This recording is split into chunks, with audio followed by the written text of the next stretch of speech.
Est-ce que vous connaissiez un peu l'histoire du château avant de voir le spectacle? Vous êtes pourtant de la région? Bah oui, mais non, personne ne m'avait raconté l'histoire. Ça vous a intéressé? Ah oui, beaucoup.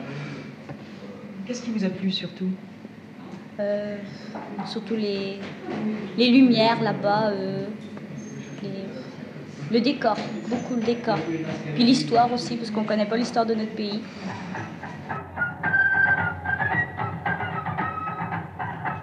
Est-ce que ça a changé la vie de la commune, ce spectacle du Je pense que oui, hein, parce que vous avez beaucoup de gens qui, d'une part, ne savaient pas trop comment orienter certains loisirs, certains week-ends, par exemple. Quand on a appris qu'il y allait se passer un spectacle au Puy du Fou, hein, vous avez des gens qui ont dit oh, ben, ça c'est chouette, alors hein, on va pouvoir y participer. Et moi, la première, j'avoue que... En ce qui me concerne, j'ai été tout de suite subjuguée par ce truc-là. Hein.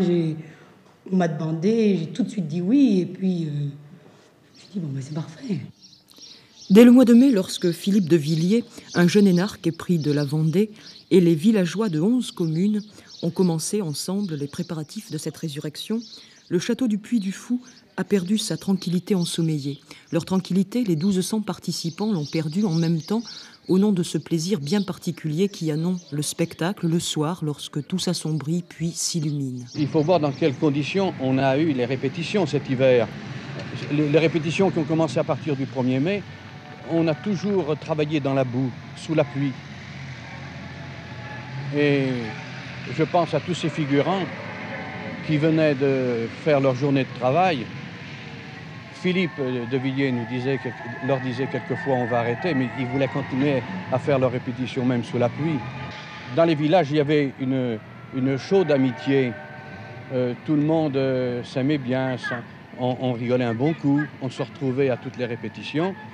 Et puis alors, chacun, disons-le, se croyait pour un petit artiste devant un succès pareil. Quand on pense que toutes les séances nous donnent 5 à 6 000 spectateurs, c'est plein à craquer.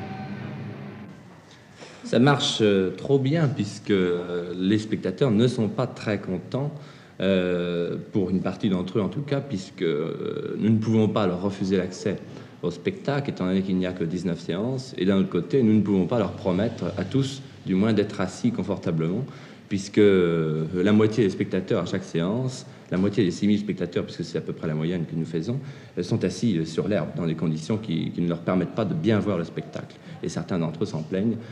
Nous nous en excusons, mais ce n'est pas possible. Nous sommes débordés par rapport à tout ce que nous pouvions espérer au départ. Au début, on ne savait pas dans quelle affaire on se mettait, parce qu'évidemment, on pensait que c'était une petite affaire, alors que maintenant, ça a tellement pris d'importance, et évidemment... On est très heureux du succès de cette entreprise, mais enfin, encore que le mot entreprise est mal choisi, disons qu'on est débordé, quoi. Est-ce que vous avez eu, vous, ce sentiment, un moment dont on parlait tout à l'heure, là, un petit sentiment de ras-le-bol? Oui, oui. Ouais? Oui, oui. Parce que vraiment, on était submergés. Hein. Ils nous demandaient pas mal de choses à faire. Mais toujours, on le faisait et sans dégoût. On avait vraiment envie de le faire. C'était la fatigue qui arrivait. Et puis tout à coup, bon, alors les spectacles commencent et puis le public vient. Vous avez été un peu surpris du succès? Oui, et c'est ce succès qui nous a aidés à continuer. Tout de suite, on a vu que c'était bon. Tout le monde a senti qu'il fallait continuer. Et c'est ça qui a fait marcher tous ceux qui travaillent bénévolement dans l'ombre, parce qu'il y a les figurants, mais il y a sûrement autant de personnes qui travaillent dans l'ombre. Le phénomène nouveau dans ce spectacle, c'est ce qui a permis de réunir des gens de communes différentes qui non seulement ne se parlaient pas, mais qui parfois étaient en état d'hostilité les uns avec les autres, puisqu'il y avait un esprit de clocher assez extraordinaire entre les communes environnantes, alors que maintenant toutes ces communes et tous ces gens vont main dans la main et se retrouvent tous les vendredis et samedis soirs pour la grande fête au Puy du Fou.